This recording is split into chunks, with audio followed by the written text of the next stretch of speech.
नमस्कार दोस्तों, अगर आपको भी भारत और श्रीलंका के बीच खेला गया तीसरा T20 मुकाबला पसंद आया हो तो इस वीडियो को दिल से एक लाइक जरूर करें। दोस्तों, 3 मैचों की T20 श्रृंखला का तीसरा और अब तक का सबसे रोमांचक, सांसों को रोक देने वाला महामुकाबला आज क्रिकेट इतिहास की 2 बड़ी टीमें भारत और श्रीलंका के बीच Pallekele international cricket stadium Kandy में खेला गया। ऐसे में मुकाबले की शुरुआत हुई श्रीलंका के टॉस जीतने को लेकर। जी हां, आज के इस रोंगटे खड़े कर देने वाले महामुकाबले में कप्तान चरित असलंका ने टॉस जीता और पहले गेंदबाजी करने का फैसला किया और विपक्षी टीम भारत को बल्लेबाजी के लिए आमंत्रित किया था। फिर मुकाबला शुरू हुआ। रनों की बारिश करने के इरादे से भारत की ओर से शुभमन गिल और यशस्वी जायसवाल ओपनिंग बल्लेबाजी करने के लिए मैदान में उतरे। दोस्तों, इन दोनों ही बल्लेबाजों के कंधों पर इस महामुकाबले में अपनी टीम को एक विस्फोटक ओपनिंग शुरुआत दिलाने की बड़ी जिम्मेदारी थी। लेकिन दोस्तों, श्रीलंका के खिलाफ इस तीसरे T20 मुकाबले में भारतीय टीम की शुरुआत काफी खराब रही। जी हां, भले ही दूसरे ओवर की पहली 5 गेंद पर स्ट्राइक पर खड़े बल्लेबाज यशस्वी जायसवाल ने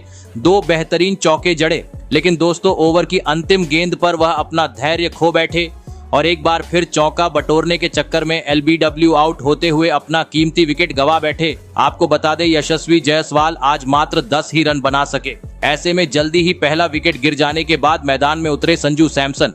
लेकिन दोस्तों, मिले हुए इस मौके का फायदा उठाने में आज एक बार फिर संजू सैमसन पूरी तरह असफल रहे और आते ही बड़ा शॉट खेलने के चक्कर में कैच आउट होते हुए अपना विकेट गवा बैठे। आपको बता दें, चमिंदु विक्रमासिंघे ने संजू सैमसन को बिना खाता खोले पवेलियन का रास्ता दिखाया। वही दोस्तों, भारतीय टीम का विकेट गिरने का सिलसिला यही नहीं रुका, बल्कि इसके बाद मैदान में उतरे विस्फोटक बल्लेबाज रिंकू सिंह भी इस महामुकाबले में कुछ खास प्रदर्शन नहीं कर पाए और जैसे आए वैसे ही मात्र 1 रन की पारी खेल पवेलियन लौट गए। ऐसे में दोस्तों, 3 बड़े विकेट गिर जाने के बाद अब मैदान में उतरे भारतीय कप्तान सूर्य कुमार यादव। लग रहा था इस संकट की घड़ी में वह जरूर टीम के लिए एक बड़ी पारी खेलेंगे, लेकिन दोस्तों, श्रीलंका के तूफानी गेंदबाजी के सामने वह भी आज ज्यादा वक्त तक क्रीज पर टिक नहीं पाए और अपना मनपसंद शॉट यानी छक्का जड़ने के चक्कर में बाउंड्री पर कैच आउट होते हुए टीम इंडिया को मझधार में छोड़ गए। आपको बता दें, पावर प्ले में ही 4 बड़े विकेट गंवाने के चलते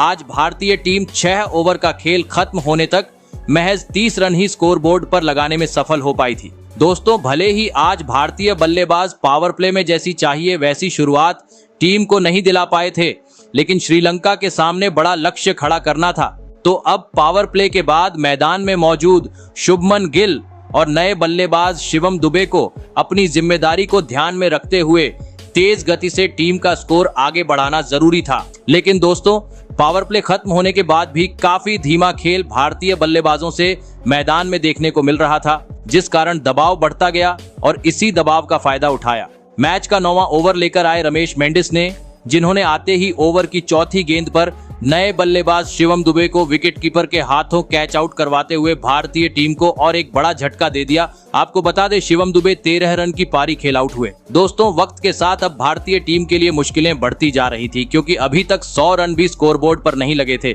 और 5 बड़े बल्लेबाज पेवेलियन लौट चुके थे। ऐसे में दोस्तों, अब शुभमन गिल का साथ निभाने मैदान में उतरे रियान पराग। जरूरत थी एक साझेदारी की और दोस्तों, ऐसा ही कुछ मैदान में देखने को भी मिला। जी हां, इस संकट की घड़ी में मैदान में उतरे रियान पराग ने दूसरी छोर पर खड़े शुभमन गिल का काफी बेहतरीन साथ निभाया और इसके बाद इन दोनों ही खिलाड़ियों ने श्रीलंकाई गेंदबाजों का सूझबूझ के साथ सामना करते हुए भारतीय टीम का स्कोर आगे बढ़ाना शुरू कर दिया। और दोस्तों, इसी बीच मैच के 14वें ओवर में स्ट्राइक पर खड़े बल्लेबाज रियान पराग ने आतंक मचा दिया और गेंदबाजी करने आए वाणिंदु हसरंगा की बुरी तरह पिटाई करते हुए इस ओवर में 2 आसमानी छक्के जड़ दिए और साथ ही शुभमन गिल के साथ मिलकर 7वें विकेट के लिए 50 से अधिक रनों की साझेदारी भी निभा डाली। दोस्तों, टीम इंडिया की यह जोड़ी काफी बेहतरीन तरीके से स्कोरबोर्ड को आगे बढ़ा रही थी, लेकिन तभी मैच का 16वां ओवर लेकर आए वाणिंदु हसरंगा ने भारतीय टीम को दोहरा झटका दे दिया। जी हां, पहले दूसरी गेंद पर सेट हुए बल्लेबाज शुभमन गिल को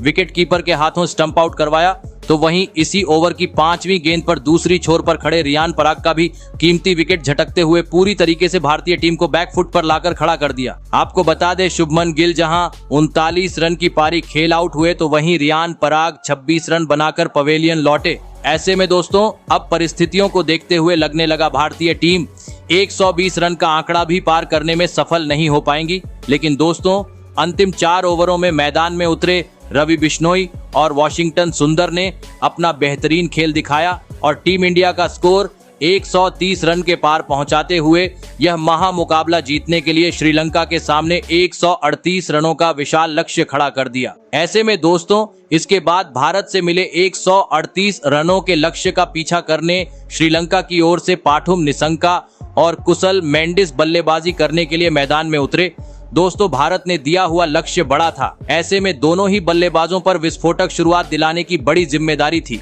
और दोस्तों ऐसा ही कुछ श्रीलंकाई बल्लेबाजों से देखने को भी मिला। जी हां, मैदान में उतरते ही दोनों ही बल्लेबाजों ने अपनी पारी की पहली ही गेंद से बेहतरीन खेल दिखाया और समय समय पर शानदार चौके जड़ते हुए पहले 4 ओवर में ही टीम को 24 रनों तक पहुंचा दिया। वही दोस्तों इसके बाद पावर प्ले का 5वां और 6ठा ओवर भी इन दोनों ही ओपनिंग बल्लेबाजों ने श्रीलंका के हित में किया और इन 2 ओवर में बेहतरीन बल्लेबाजी करते हुए 6 ओवर का खेल खत्म होने तक टीम को 35 रनों तक पहुंचा दिया। दोस्तों लक्ष्य का पीछा करते हुए श्रीलंकाई टीम को जिस शुरुआत की जरूरत थी आज वह इन दोनों ही ओपनिंग बल्लेबाजों ने दिला दी थी, लेकिन अब दोनों ही खिलाड़ियों के कंधों पर जिम्मेदारी थी कि वह पावर प्ले के बाद भी अपना बेहतरीन खेल जारी रखें और तेज गति से टीम का स्कोर आगे बढ़ाएं। और दोस्तों ऐसी ही कुछ झलकियां दोनों ही बल्लेबाजों से देखने को भी मिली। जी हां, पावर प्ले खत्म हो गया लेकिन दोनों ही खिलाड़ियों का बल्ला रुकने का नाम नहीं ले रहा था। कभी कुशल मेंडिस तो कभी पाथुम निसंका हर खराब गेंद पर तेज तर्रार शॉट जड़ते हुए कभी छक्का तो कभी चौका बटोर रहे थे, जिस कारण देखते ही देखते इन दोनों ही खिलाड़ियों ने तीसरे विकेट के लिए 50 से अधिक रनों की साझेदारी भी निभा डाली। दोस्तों इस आगे बढ़ती साझेदारी को देख अब भारतीय टीम के कप्तान सूर्य कुमार यादव काफी ज्यादा टेंशन में आ चुके थे। मुकाबले में वापसी करनी थी तो किसी भी हाल में अब इस जोड़ी को तोड़ना जरूरी हो चुका था और दोस्तों आखिरकार यह काम करके दिखाया। मैच का 9वां ओवर लेकर आए रवि बिश्नोई ने, जिन्होंने ओवर की 5वीं गेंद पर पाथुम निसंका को रियान पराग के हाथों कैच आउट करवाते हुए श्रीलंका को पहला झटका दे दिया। आपको बता दे पाथुम निसंका 26 रन की पारी खेल आउट हुए। ऐसे में पहला विकेट गिर जाने के बाद अब श्रीलंका की ओर से मैदान में उतरे कुशल परेरा। आते ही एक जोरदार चौका जड़ते हुए उन्होंने अपने पारी का आगाज कर दिया। दोस्तों भले ही पाथुम निसंका अपना विकेट गंवा चुके थे, लेकिन एक छोर से कुशल मेंडिस अभी भी मैदान में मौजूद थे, जो समय समय पर भारतीय गेंदबाजों का समाचार लेते हुए काफी तेज गति से रन बटोर रहे थे और साथ ही दूसरी छोर से नए बल्लेबाज कुशल परेरा भी उनका काफी बेहतरीन तरीके से साथ निभा रहे थे, जिस कारण अब श्रीलंकाई टीम धीमी गति से ही सही लेकिन अब लक्ष्य को हासिल करने की ओर अग्रसर हो चुकी थी, जिस कारण पूरी तरीके से दबाव भारतीय खेमे में था। परंतु दोस्तों तभी मैच का 16वां ओवर लेकर आए रवि बिश्नोई ने एक बार फिर अपना जादू बिखेर दिया। जी हां, और ओवर की तीसरी गेंद पर टीम इंडिया के लिए खतरा साबित हो रहे कुशल मेंडिस को एलबीडब्ल्यू आउट करते हुए श्रीलंका को इस मुकाबले का सबसे बड़ा झटका दे दिया। आपको बता दे कुशल मेंडिस 43 रन की महत्वपूर्ण पारी खेल आउट हुए और दोस्तों जैसे ही कुशल मेंडिस आउट हुए श्रीलंका का बल्लेबाजी क्रम डगमगा गया और इसके बाद मैदान में उतरे कप्तान चरित असलंका और वाणिंदु हसरंगा कुछ खास कमाल नहीं कर पाए और अगले 1 ओवर के भीतर जैसे आए वैसे ही जल्दी पवेलियन लौट गए, जिस कारण दोस्तों अब अचानक से मुकाबला पूरी तरीके से रोमांचक मोड़ पर पहुंच चुका था। अंतिम 12 गेंद पर अब श्रीलंका को जीत के लिए 9 रनों की जरूरत थी और तभी मैच का 19वां ओवर लेकर आए रिंकू सिंह ने ओवर की दूसरी गेंद पर सेट हुए बल्लेबाज कुशल परेरा को कोर्ट एंड बोल्ड करते हुए इस मुकाबले में रोमांच और बढ़ा दिया, क्योंकि इसके बाद मैदान में उतरे रमेश मेंडिस भी इस ओवर की अंतिम गेंद पर अब अपना विकेट गंवा चुके थे। ऐसे में दोस्तों अब अंतिम 6 गेंद का खेल बाकी था और श्रीलंका को जीत के लिए 6 रनों की जरूरत थी, जहां पर सूर्य कुमार यादव ने अपने घूमती हुई गेंद का जादू बिखेर दिया और पहली 3 गेंद पर 2 विकेट झटकते हुए श्रीलंका को एक भी रन हासिल नहीं होने दिया। ऐसे में दोस्तों अब अंतिम 3 गेंद पर श्रीलंका को 6 रनों की जरूरत थी, जहां पर चौथी गेंद पर श्रीलंका ने 1 रन निकाला तो अंतिम 2 गेंद पर श्रीलंकाई बल्लेबाजों ने 4 रन निकाल लिए, जिस कारण यह महामुकाबला अंततः ड्रॉ हो गया। लेकिन दोस्तों इसके बाद सुपर ओवर का रोमांच सभी प्रशंसकों को देखने को मिला, जहां पर सुपर ओवर में श्रीलंका की टीम की ओर से कुशल मेंडिस और कुशल परेरा बल्लेबाजी करने के लिए मैदान में उतरे